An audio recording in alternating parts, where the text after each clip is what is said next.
Pasca gempa di NTT, tim Basarnas mulai mengirim bantuan ke lokasi terdampak yang sulit dijangkau.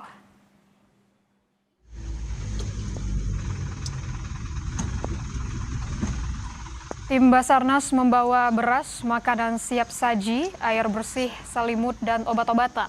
Banyak jalan tertutup batu besar sehingga menjadi tantangan tersendiri.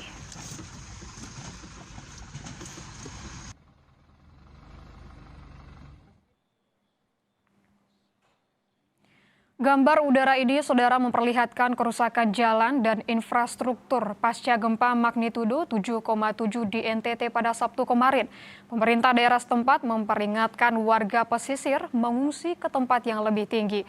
Namun peringatan diberhentikan setelah BMKG menyatakan tidak ada perubahan permukaan laut yang signifikan.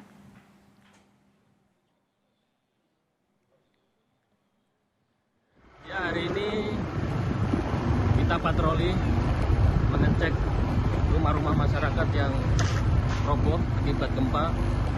Hampir sebagian besar rumah masyarakat yang ada di Kecamatan Lambaleda. Gempa magnitudo 7,7 yang mengguncang NTT pada Sabtu kemarin menyebabkan kerusakan parah di wilayah Manggarai Timur. Dari gambar ini, saudara, terlihat situasi di salah satu desa di Kecamatan Lambaleda Utara.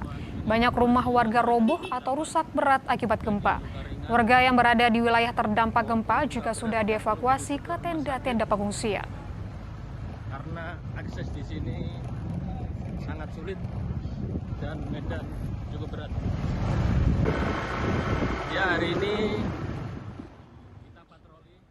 Pasca gempa bermagnitudo 7,7 mengguncang NTT, para pengungsi masih belum tersentuh bantuan.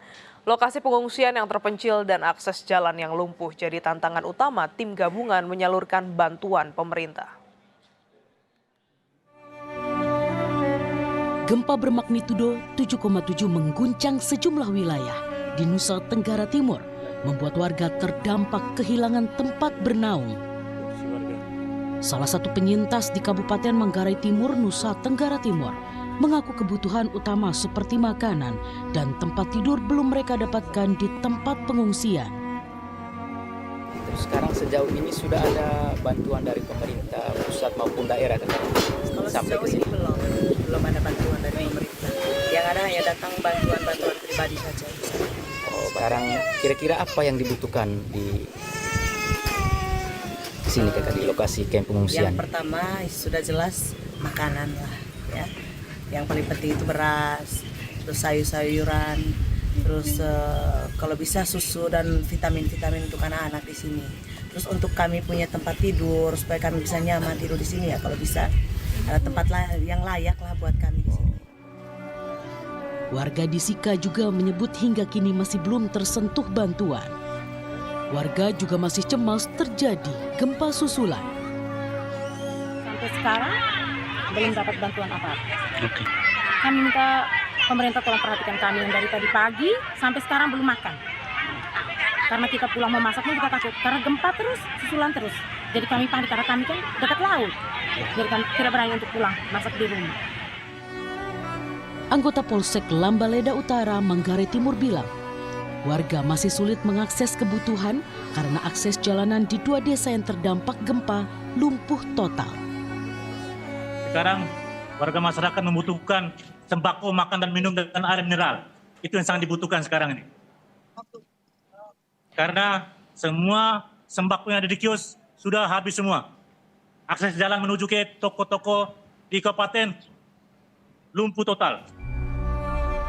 Presiden Prabowo Subianto telah mengirimkan 50.000 bantuan paket sembako yang disalurkan melalui Base Ops TNI AU Halim Perdana Kusuma, Jakarta. Presiden minta distribusi bantuan dipercepat demi mengantarkan bantuan seperti beras, makanan siap saji, selimut, dan obat-obatan. Tim Basarnas harus menempuh jalan terjal dan berliku. Lokasi-lokasi pengungsian yang terpencil dan terisolir masih jadi tantangan utama distribusi bantuan. Tim Liputan Kompas TV.